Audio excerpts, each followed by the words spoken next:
शुरू करते हैं अल्लाह के बाबरकत नाम से जो बड़ा मेहरबान और नहायत रहम वाला है। तमाम तारीफ़ें मेरे अल्लाह रब्बुल इज़्ज़त के लिए हैं। अस्सलाम वालेकुम लिसनर्स, मैं हूँ आप लोगों की होस्ट नौशीन और मैं अपने चैनल खौफनाक कहानियों में अपने सभी सुनने वालों को खुशामदीद कहती हूँ। लिसनर्स, कैसे हैं आप सब और मेरे चैनल की खौफनाक कहानियों को कितना पसंद करते हैं, इनसे कितना कुछ सीखते हैं?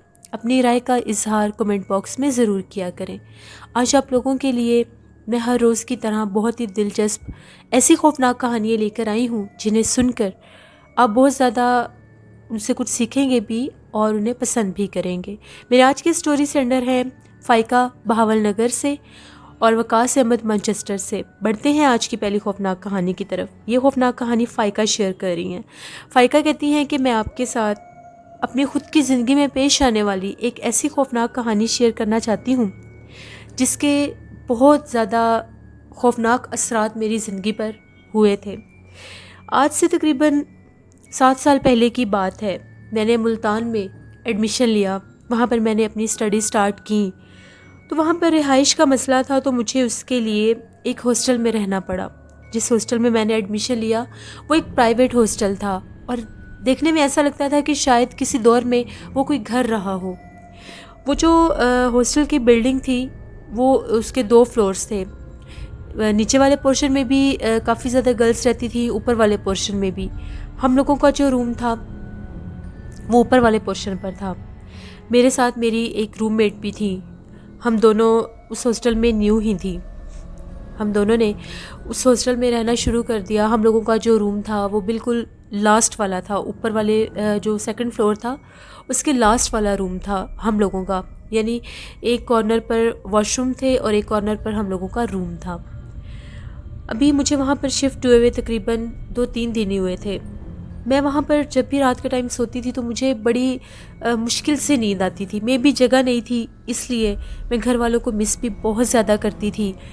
वहाँ पर नींद बड़ी मुश्किल से आती थी। जिस दिन मुझे अभी 4th डे था, हम लोगों के अभी टेस्ट वगैरह शुरू नहीं हुए थे, नई क्लासेस थी, तो इतनी ख़ास स्टडीज़ भी नहीं होती थी।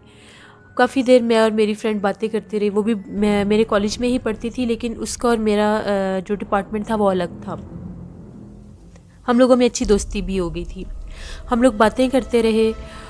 वो सो गई, मैं थोड़ी देर जागती रही, बुक्स को देखती रही। उसके बाद मुझे भी नींद आ गई, मैं भी सो गई। हम लोगों ने अपने रूम की लाइट ऑफ कर दी। तकरीबन आधी रात का टाइम हुआ, तकरीबन 2-2:30 बजे का टाइम होगा। तो मुझे इस तरह से महसूस हुआ जैसे मेरे चेहरे के ऊपर किसी ने पानी का छींटा मारा है, जैसे मेरे चेहरे के ऊपर पानी आया है। मैं फ़ौरन से जागी कि ये शायद मेरी फ्रेंड ने किया हो। मैं फ़ौरन से उठकर बैठी, मैंने इधर उधर देखा, वो आराम से सोई हुई थी। यानी उसको देखकर ये फ़ील हो रहा था कि शायद वो तो अपने बेड से उठी भी नहीं है।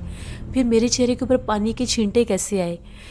मैं इधर उधर देखने लगी। मैंने लाइट भी उठकर ऑन की, कहीं कुछ भी नहीं था। मेरे पिलो के ऊपर भी पानी के वो छींटे थे जो मेरे फेस पर आए। मैंने चेहरा साफ़ किया, ऊपर छत की तरफ भी देखा, लेकिन वहाँ पर भी कोई ऐसी जगह नहीं थी जहाँ से पानी आता, ना ही कोई बारिश हो रही थी कि पानी आता। थोड़ा सा मुझे अजीब लगा। मैंने चेहरा साफ़ किया अपना और मैं फिर लेट गई। तकरीबन 5 मिनट गुजरे होंगे। भी मैं ये सोच ही रही थी ये पानी के छींटे मेरे फेस पर कैसे आ गए। एकदम से ऐसा लगा कि हम लोगों की रूम की जो विंडो है उसको कोई प्रेस कर रहा है। वो वुडन विंडो थी और उसको बाकायदा पुश करने की आवाज़ आई।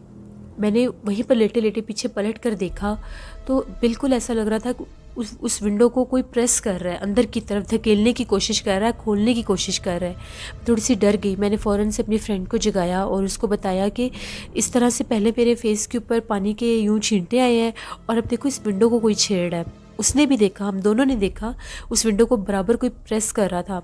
हमने अंदर से पूछा कि बाहर कौन है। हम लोग बहुत ज़्यादा डर गई। जब हम लोगों ने ये पूछा कि बाहर कौन है, उसी टाइम हम लोगों को ऐसा लगा कि हम लोगों के रूम का जो छत है उसके ऊपर जैसे कोई कूद रहा है, किसी के कूदने की आवाज़ आ रही थी और वो बड़े भारी से कदम महसूस हो रहे थे। हम लोगों को बहुत डर लग रहा था। हम लोगों ने आयतुल कुर्सी पढ़ी, दुरूद पाक पढ़ा। मैंने उसको सारी बात बताई, वो भी डर गई, मैं भी डर गई। तकरीबन हम लोग काफ़ी देर जागते रहे, काफ़ी देर छत के ऊपर से ऐसी ही आवाज़ें आती रही। अब हम लोगों ने ये सोचा कि सुबह उठकर देखेंगे कि यहाँ पर जो 3rd फ्लोर है वहाँ पर भी कोई रूम है या वहाँ पर भी कोई सीढ़ियाँ हैं जाने की, ये वो सारा कुछ देखेंगे। बाज़ औक़ात ऐसा होता है कि हॉस्टल्स में बहुत सी लड़कियाँ शरारती होती हैं, दूसरी जो न्यू कमर्स होती हैं उनको तंग करने की भी बहुत ज़्यादा कोशिश करती हैं। हम लोगों को ये भी फ़ील हो रहा था, लेकिन इतनी रात को कौन हो सकता है, विंडो भी बंद थी, फिर पानी के छींटे आना, ये चीज़ थोड़ी सी डिस्टर्बिंग थी। बड़ी मुश्किल के साथ हम लोगों को नींद आई। सुबह 7 बजे जब आँख खुली, कॉलेज भी जाना था। हम लोग पहले कॉलेज चली गई, कॉलेज से वापस आई तो हम दोनों ने डिसाइड किया हुआ था कि हम लोगों ने देखना है 3rd फ्लोर की सीढ़ियाँ कहाँ पर हैं। हम लोगों ने 1-2 लड़कियों से भी पूछा तो वो जो 3rd फ्लोर की सीढ़ियाँ थी वो जहाँ पर वॉशरूम एरिया था वहाँ से ऊपर जा रही थी। हम लोग जब ऊपर गई तो वो 2-3 टर्न में वो सीढ़ियाँ थी, ऊपर गए तो ऊपर बहुत बड़ा टेरेस था, बहुत बड़ा छत था। कोई वहाँ पर रूम नहीं था, कोई वहाँ पर 4 दीवारी नहीं थी, उसकी दीवारें भी नहीं थी साइडों पर, बस स्ट्रेट वो एक छत था। हम लोगों ने देखा कि यहाँ पर कौन हो सकता है इतनी रात को। अब हम लोगों की जो विंडो थी वो उस छत से काफ़ी नीचे बनती थी, उसको किस तरह से किसी ने पुश किया। और जो विंडो वाली साइड थी वहाँ पर कोई टेरेस, कोई बालकनी नहीं थी कि वहाँ पर कोई खड़ा हो सके, वो डायरेक्ट विंडो थी जिसको खोल देते थे वेंटिलेशन के लिए। हम लोग नीचे आ गई, बड़ा अजीब ही लगा। हम लोगों ने काफ़ी देर इस टॉपिक पर बात भी की। आज फिर रात हो गई, हम लोग काफ़ी देर पढ़ती भी रहीं। उसके बाद तकरीबन 12:30 बजे का टाइम था। हम लोगों ने अपनी रूम की लाइट ऑफ़ की और हम लोग सो गई। तकरीबन रात के 1:30 बजे का टाइम होगा। इस तरह से महसूस हुआ कि जैसे हम लोगों के रूम की वो जो विंडो है उसको बार बार कोई नॉक कर रहा है, उस पर नॉकिंग की आवाज़ आने लग गई। अब ये नॉकिंग कौन कर रहा था उस पर, और क्योंकि हम दिन के टाइम देख कर आए थे उस तरफ कोई टेरेस नहीं था, फिर कौन खटखटा रहा था। वो भी जाग गई, मैं भी जागी। डरी तो हम लोग एक दिन पहले से भी थी। एकदम से हम लोगों के रूम में ऐसा लग रहा था जैसे बिल्कुल हल्का हल्का सा धुआं होता है, इस तरह से महसूस होने लगे। हम लोग बहुत ज़्यादा डर गई। इतनी रात का टाइम था और जो हम लोगों की वहाँ पर सब सिक्योरिटी थी वो भी नीचे वाले फ्लोर पर थे, बाहर भी निकला नहीं जा रहा था, डर इतना ज़्यादा लग रहा था। जिस टाइम ज़ोर ज़ोर से किसी ने उस विंडो को खटखटाना शुरू किया, हम लोग बहुत ज़्यादा डर गए। हम लोग दरवाज़ा खोल कर बाहर की तरफ भागी कि हम लोग नीचे जाकर जो एडमिन है उनको जाकर बताती हैं। जैसे ही हम लोग नीचे की तरफ भागी तो इस तरह से लगा कि हम लोगों के रूम का दरवाज़ा किसी ने बंद किया है, बाकायदा दरवाज़ा बंद हुआ। हम लोग नीचे गए, नीचे कोई भी नहीं था, रिसेप्शन पर भी कोई नहीं था। जो हम लोगों की एडमिन थी उनके ऑफ़िस में गए, वो लोग भी सो रहे थे। जब उनका दरवाज़ा नॉक किया वो लोग जागी, फीमेल ही थी वो, उनको सारी बात बताई। वो ऊपर हम लोगों के रूम में ही पहले हमें डांटने लगे, इतनी रात को आप लोग ये तमाशे कर रही हैं, ये वो यकीन ही नहीं थे कर रहे इस बात पर। जब हमारे साथ ऊपर आई तो आकर देखा हम लोगों के रूम का दरवाज़ा इस तरह से बंद था जैसे अंदर से किसी ने बंद किया हुआ है। वो हमें डांटने लगी कि आप लोग खुद इसको लॉक करके गई हैं, ये है वो है। हम लोगों के पास तो कीज़ भी नहीं थी, वो भी रूम में ही थी, वो किसने लॉक किया हमें नहीं पता। फिर वो की लेकर आई, मास्टर की उनके पास थी, वो लेकर आई। जब उन्होंने दरवाज़ा खोला उस कमरे का तो उसमें बाकायदा स्मोक था, धुआं था। वो हम पर डाउट करने लगी, ये आप लोग सब ये हरकतें कर रहे हैं, ये वो। लेकिन हम लोगों ने कसम उठाई कि हम लोग खुद डर कर नीचे भागे हैं। सारा रूम चेक किया गया, वहाँ पर कुछ भी नहीं था। वो यही कह रही थी कि कुछ भी नहीं है, आप लोगों का वहम है, सो जाइए। वो चली गई। हम लोग अब उस रूम में थे और कोई जगह भी नहीं थी कि हम लोग कहीं और जा सकती। एकदम से मेरी तबीयत बहुत ज़्यादा ख़राब होने लगी। शायद वो डर था जो मेरे ऊपर इस तरह से सवार हो गया। मैंने ये सोचा कि मैं उठकर वज़ू कर लेती हूँ। जैसे ही मैं उठकर वॉशरूम में गई, अभी मैं मुँह धो रही थी तो मुझे प्रॉपरली ये फ़ील हुआ कि वहाँ पर वॉशरूम में कोई है। जब मैं मिरर में देखने लगी तो मैंने पीछे एक काले रंग का साया देखा। उसका चेहरा इतना डरावना था, इतना डरावना था, और वो बाकायदा बिल्कुल मेरे पीछे खड़ा हुआ था। ऐसा लग रहा था उसकी आंखों में से जैसे आग निकल रही है, और वो पहले वो साया था, फिर वो एक चेहरा बन गया। मैं चीखती हुई बाहर भागी। मैंने अपनी फ्रेंड को भी बताया। हम लोगों ने ऊंची ऊंची चीखें मारना शुरू कर दी। सारा हम लोगों का जो ऊपर वाला पोर्शन था हॉस्टल की, सब गर्ल्स जागी कि पता नहीं इनको क्या हुआ है। हम लोगों के रूम में भी आई, सब हम लोग रो रही थी। फिर हम लोगों की जो एडमिन थी वो ऊपर आई, बहुत ज़्यादा वो भी देख कर घबरा गई कि इनको क्या हुआ है। जब मैंने वो चेहरा देखा तो हम लोगों के रूम में बाकायदा इस तरह से स्ट्रेन्स आए थे जैसे ब्लड, किसी ने वहाँ पर ब्लड गिरा हुआ था वहाँ पर। फिर वो समझ गई कि ये लोग झूठ नहीं बोल रही। उसके बाद हम लोगों का रूम चेंज कर दिया गया। हम लोगों को यही कहा गया कि ठीक है आप लोग इस रूम को छोड़ दें। अब हम लोगों को उन लोगों ने एक और रूम दे दिया। वो रूम भी ऊपर ही था, यानी जिस रूम में हम लोग पहले थे उस रूम को छोड़ के एक और रूम हमें दे दिया। हम दोनों फ्रेंड्स थी उस रूम में। अब सारी रात की हम लोग जाग रही थी, ऊपर से ये हादसा इतना, सारी गर्ल्स हमारे पास आई, बड़ी बातें पूछ रही थी, ये वो सारी बातें बता दी। उस कमरे को बंद कर दिया गया। वो कमरा बंद होने के बावजूद उस कमरे में से ऐसी आवाज़ें आ रही थी जैसे वहाँ पर बाकायदा कोई चल फिर रहा है, वहाँ की चीज़ों को यूज़ कर रहा है। वहाँ की लाइट खुद ब खुद जल जाती थी, खुद ब खुद बुझ जाती थी। और जब हम लोगों ने वो रूम छोड़ा तो हम लोगों ने जब अपनी चीज़ें उठाई तो हम लोगों के जो बेड थे वहाँ पर इस तरह से कटे हुए बाल थे, छोटे छोटे सर के बाल कटे हुए थे जैसे किसी ने बाल तराशे होते हैं। हम लोगों के बाल बिल्कुल ठीक थे, हम लोगों के बाल नहीं कटे थे। वो किसके बाल थे जो उस बेड के ऊपर थे? मेरे बेड पर भी थे, मेरे बेड पर ज़्यादा थे, मेरी फ्रेंड के बेड पर थोड़े थे, लेकिन थे ज़रूर। उस रूम को बंद कर दिया गया। सब लड़कियाँ बहुत ज़्यादा डर गईं, एक खौफ सा फैल गया सब में। रात का टाइम होता था तो उस रूम में से क्लैपिंग की आवाज़ आती थी। रात के टाइम बाकायदा उस रूम में कोई क्लैपिंग करता था, कभी किसी के हंसने की आवाज़ आती थी। हम लोग इतना डरी। मैं फिर जब हम लोगों के साथ ये हैपनिंग हुई, हम लोग एक वीक के लिए अपने घर चली गई। जब मैं अपने घर वापस आ गई तो मैं वहाँ पर भी बहुत ज़्यादा डरती थी, चीखें मारने लग जाती थी, डरावने ख्वाब आते थे। काफ़ी अरसा मैं बीमार रही, बुखार भी नहीं था जाता। फिर जो मेरे पेरेंट्स थे वो उस हॉस्टल में गए, जाकर सारा देखा, वहाँ पर चेक करवाया। तो वो जो मेरे वालिद साहब खुद एक बुज़ुर्ग को लेकर गए थे। उनका ये कहना था कि यहाँ पर बहुत सारे जिन्नात हैं, जिन्नात की वजह से इन लड़कियों पर भी उसने अटैक किया है और वो पूरी इस बिल्डिंग में रहते हैं। लेकिन उनका जो मेन पॉइंट है, जो उनका मेन जहाँ पर वो मस्कन है, जो उनका बसेरा है, वो रूम था जहाँ पर हम लोग रहती थी। शायद उन जिन्नात का साया हो चुका था मुझ पर या जो भी था। मैं बहुत ज़्यादा बीमार रहती थी, मेरा पढ़ने को भी दिल नहीं चाहता था, मैंने स्टडीज़ भी छोड़ दी। मेरे घर वाले मुझे बहुत फोर्स करते थे, पढ़ा करो, मेरे से पढ़ा नहीं जाता था। मुझे डर लगता था, मुझे डरावने चेहरे नज़र आते थे, डरावने ख्वाब नज़र आते थे, बहुत ज़्यादा डरावने ख्वाब देखती थी।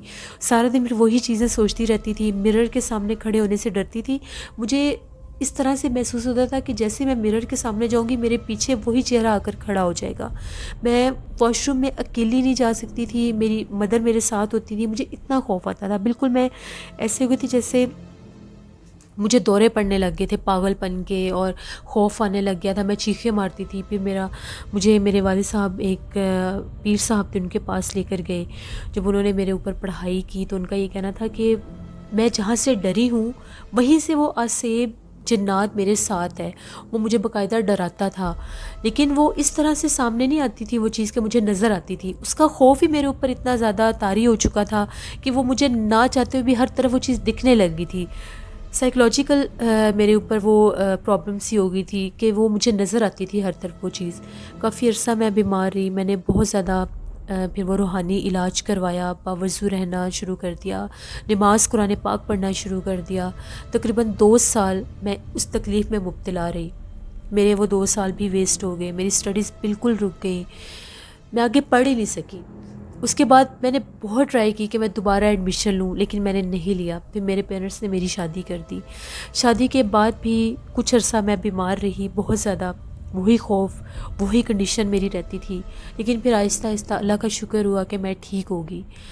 मेरी इस चीज़ का बताने का मकसद ये है कि जब भी आप किसी जगह पर ऐसा कुछ महसूस करते हैं तो उसको बिल्कुल भी लाइट मत लिया करें। फ़ौरन से उसका कोई ना कोई एक्शन लेना चाहिए, फ़ौरन से किसी सालिम हस्ती के पास जाना चाहिए, जो दम दरूद तावीज़ जो कुछ भी होता है इसका इलाज वो फ़ौरन करवाना चाहिए।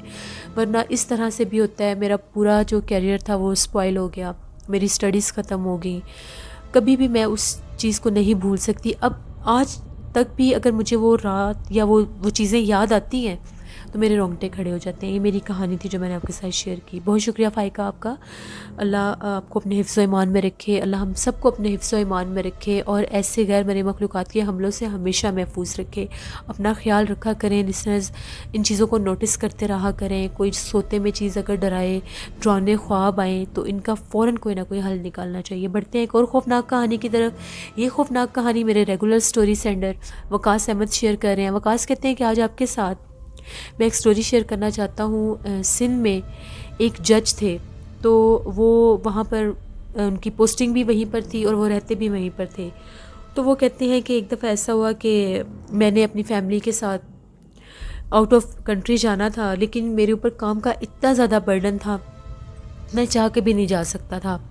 मैंने अपनी फैमिली को भेज दिया वेकेशंस पर और मैं ख़ुद अकेला था अपने घर में। जिस घर में मैं रहता था काफ़ी बड़ा वो घर था, काफ़ी बड़ी वो बिल्डिंग थी जहाँ पर मैं रहता था। मेरे साथ मेरे सर्वेंट भी थे।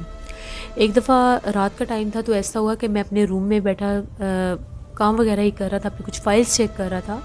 तो मुझे इस तरह से महसूस होने लग गया कि मेरे रूम का जो टेरेस है वहाँ पर कोई चल फिर रहा है। मुझे बड़ा ताज्जुब हुआ कि अभी तो मैं इस रूम में आया हूँ, यहाँ पर कोई भी नहीं था, फिर बाहर कौन चल फिर रहा है।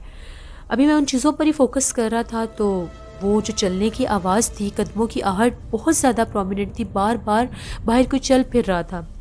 मैंने अपने सर्वेंट को कॉल की और पूछा कि चेक करो बाहर टेरेस पर कौन है, कोई चल फिर रहा है। उसने जब चेक किया तो उसका ये कहना था कि सर बाहर कोई भी नहीं है, मैं सामने बैठा हुआ हूँ और यहाँ पर अगर कोई होता तो मुझे पता चल जाता। अब मुझे और टेंशन होने लगी कि अगर यहाँ पर कोई भी नहीं है तो फिर ये चल फिर कौन रहा है बाहर।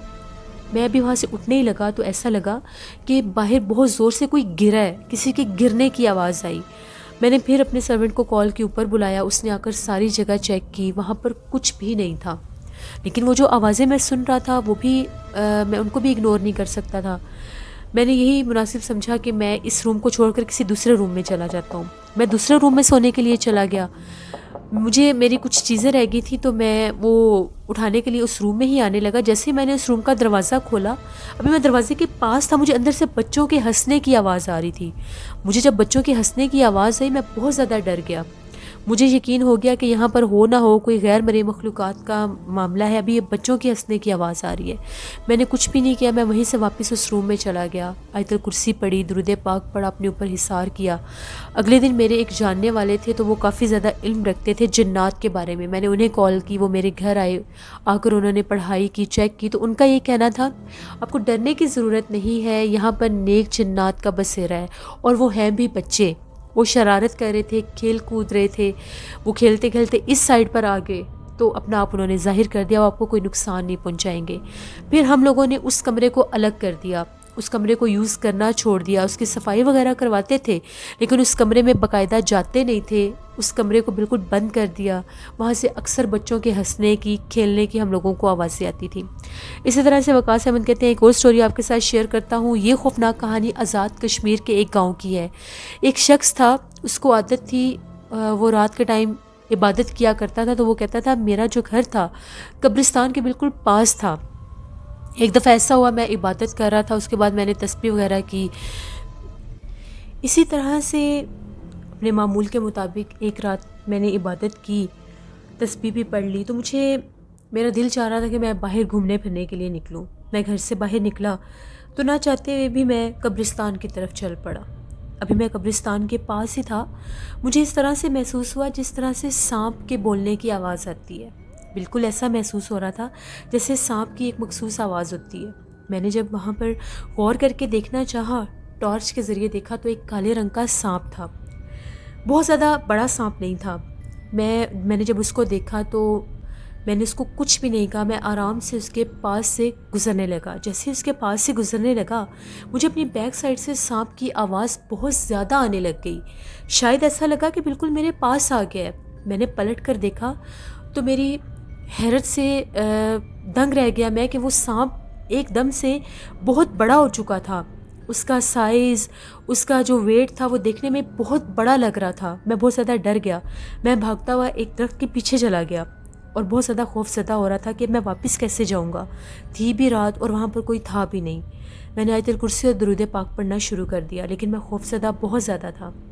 मैं दरख्त के पीछे से देख रहा था, वो सांप इतना बड़ा हो गया, इतना बड़ा हो गया जैसे एक अजदहा होता है और वो इस तरह से खड़ा हो गया जैसे इंसान खड़े होते हैं। वो हाइट में भी बहुत ज़्यादा बड़ा लग रहा था। मैंने अपनी ज़िंदगी में पहले कभी ऐसा मंज़र ख्वाब में भी नहीं देखा था। फिर मेरे देखते ही देखते कब्रिस्तान की दीवार की तरफ वो जैसे वो खड़ा हुआ था उसी स्टाइल में वो कब्रिस्तान की दीवार के पास गया और गायब हो गया। मैं समझ गया कि ये कोई गैर मरी मखलूक थी जिसने अपना आप ज़ाहिर किया। मैंने उसको कोई नुकसान नहीं था पहुंचाया, उसके पास से आराम से गुजर गया था, तो इसलिए शायद उसने मेरे ऊपर हमला नहीं किया। मैं फ़ौरन से अपने घर वापस आया। मैं इतना खौफज़दा हुआ कि मैंने फिर बाहर इबादत करना भी छोड़ दी। मैं एक कमरे तक महसूर होकर रह गया क्योंकि मैं बाहर निकल ही नहीं सकता था। खौफ तारी हो गया। इस तरह से मेरी हालत होगी जैसे ज़हनी तवाज़ुन पर असर पड़ता है। मेंटल डिसऑर्डर हो गया मुझे, बहुत ज़्यादा मैं बीमार रहा, काफ़ी अरसा मेरी तबीयत ख़राब रही। ऐसा लगता था कि मैं बाहर जाऊंगा या बाहर इबादत करूंगा, कहीं वो सांप दोबारा मुझे नज़र ना आ जाए, उसने मुझे देख लिया था। इस तरह के वहम पड़ने लग गए। फिर उसके बाद काफ़ी अरसा मेरी तबीयत ख़राब रही, लेकिन मैंने बाकायदगी के साथ नमाज़ कुरान पाक पढ़ना शुरू कर दिया। पढ़ता तो पहले भी था, मज़ीद पढ़ना शुरू कर दिया, दम करना शुरू कर दिया अपने ऊपर ख़ुद। तब जाकर काफ़ी अरसे के बाद मेरी हालत ठीक हुई। फिर मैंने सब लोगों को मना किया कि कब्रिस्तान की तरफ रात के टाइम मत जाया करें, वहाँ पर इस तरह से जन्नात हैं, अल्लाह ना करे कभी किसी इंसान को नुकसान भी पहुँचा सकते हैं। ये 2 स्टोरीज़ थी जो वकास अहमद ने शेयर की। बहुत शुक्रिया वकास अहमद आपका। आप मेरे रेगुलर स्टोरी सेंडर हैं और आपकी स्टोरीज़ को सब बहुत पसंद करते हैं।